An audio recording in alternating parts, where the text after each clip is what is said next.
Philippe Bouvard, figure emblématique des médias français, a enfin révélé la douloureuse vérité qu'il avait gardée cachée tout au long de son illustre carrière, un secret qui pesait lourd sur son cœur, même s'il faisait rire et rire des millions de téléspectateurs avec son émission Les grosses têtes sur RTL.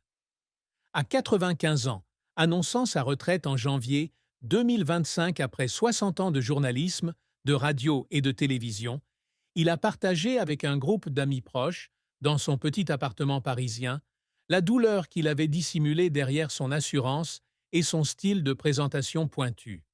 Sa vérité la plus douloureuse n'était pas les controverses professionnelles ni la pression de la célébrité, mais le profond regret qu'il ressentait de n'avoir pu protéger ses proches des traumatismes de son passé, notamment des horreurs de la Seconde Guerre mondiale.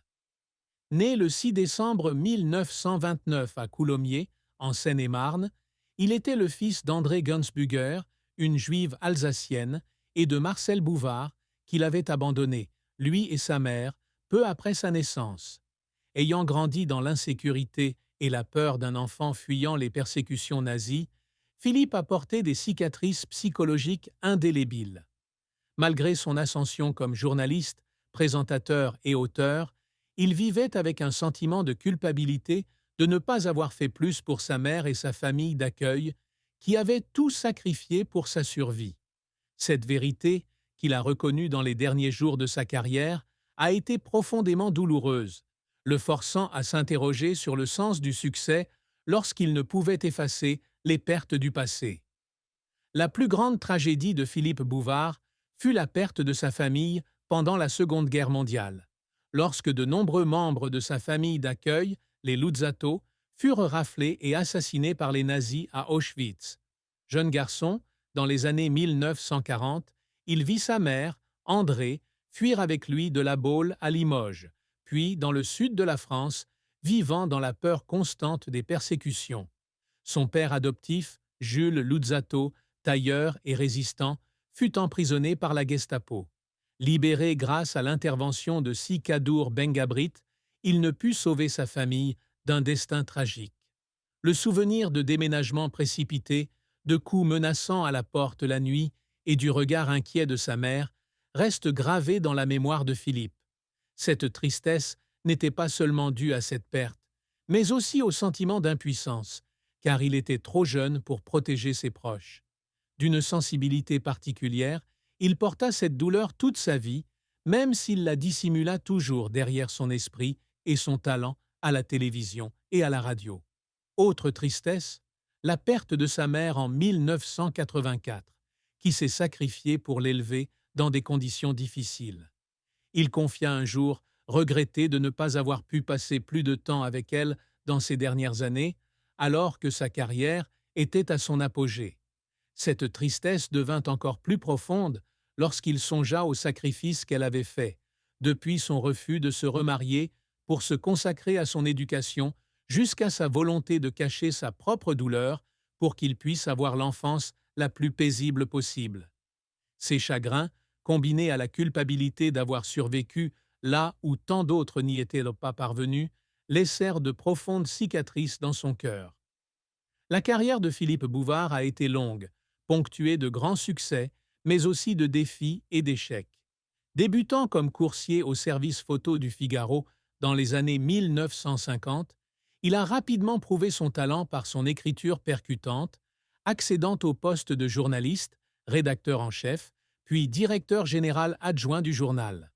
Sa perspicacité et son style d'écriture unique l'ont conduit à travailler pour de grands journaux tels que France Soir, Paris Match et L'Express, où il s'est fait connaître par ses articles sur la politique, la culture et la société.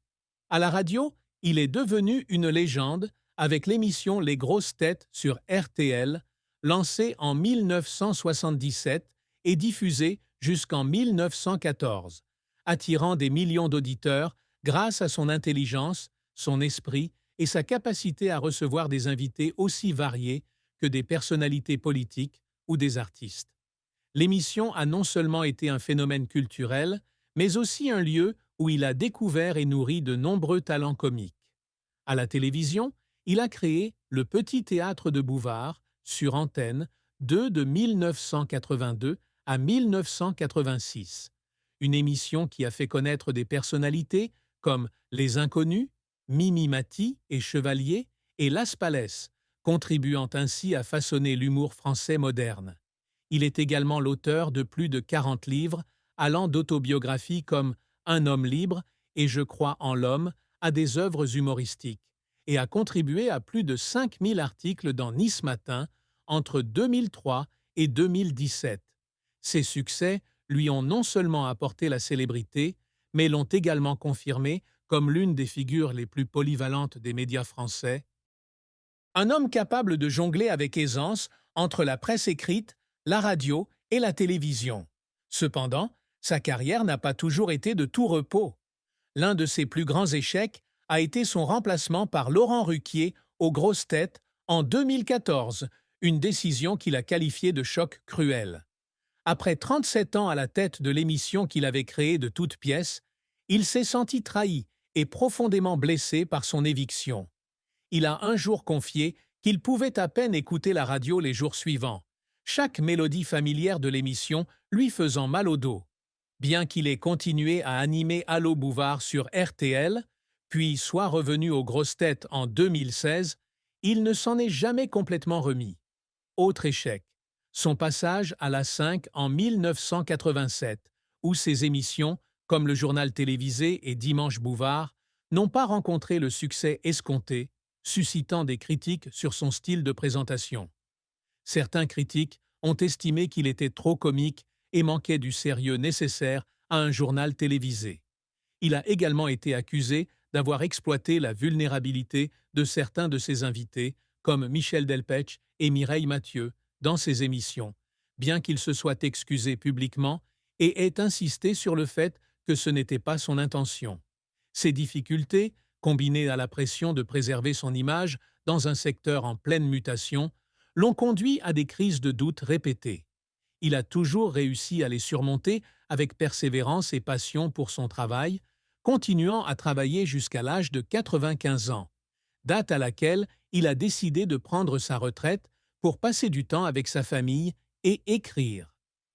La vie de Philippe Bouvard a été marquée par de nombreuses épreuves, d'une enfance tumultueuse aux pressions de sa carrière et de sa vie personnelle. Pendant la Seconde Guerre mondiale, lui et sa mère étaient constamment en déplacement pour éviter les arrestations, vivant dans des logements provisoires et constamment à l'affût d'une possible découverte. Juif, il a été contraint de cacher son identité, même à sa future épouse, Colette Sauvage, qu'il a épousée en 1953. Il a été baptisé en secret afin de pouvoir l'épouser à l'église, une décision, comme il l'a admis plus tard, motivée par l'amour, mais aussi par la peur d'être jugé pour ses origines.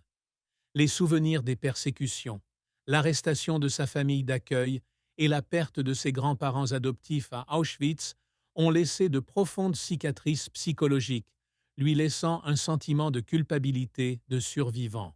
Tout au long de sa carrière, il a dû faire face à une concurrence féroce dans le monde des médias, depuis ses débuts au Figaro, où il a dû travailler sans relâche pour prouver sa valeur, jusqu'à son adaptation à de nouvelles plateformes de télévision comme TF1 et La 5. Son remplacement aux Grosses Têtes et les controverses sur son style de présentation ont également constitué des défis majeurs, lui laissant le sentiment d'être oublié dans un secteur auquel il avait consacré sa vie.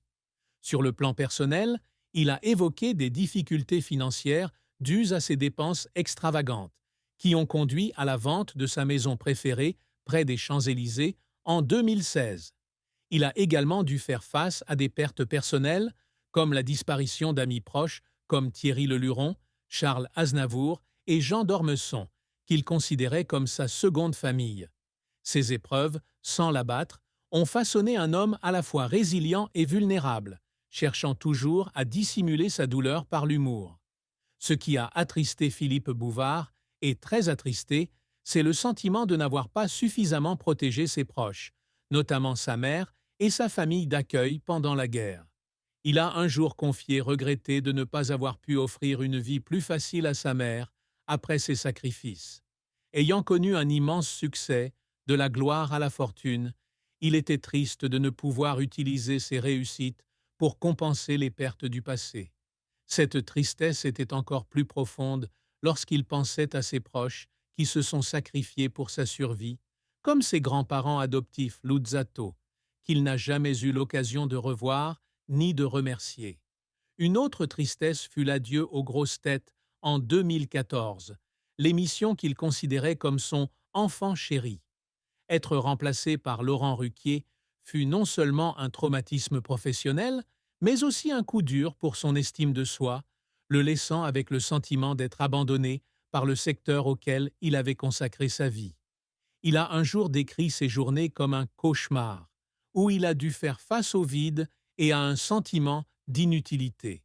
Il était également attristé par les relations qu'il avait perdues, notamment avec des collègues proches comme Leluron et Aznavour, avec qui il avait toujours souhaité passer plus de temps.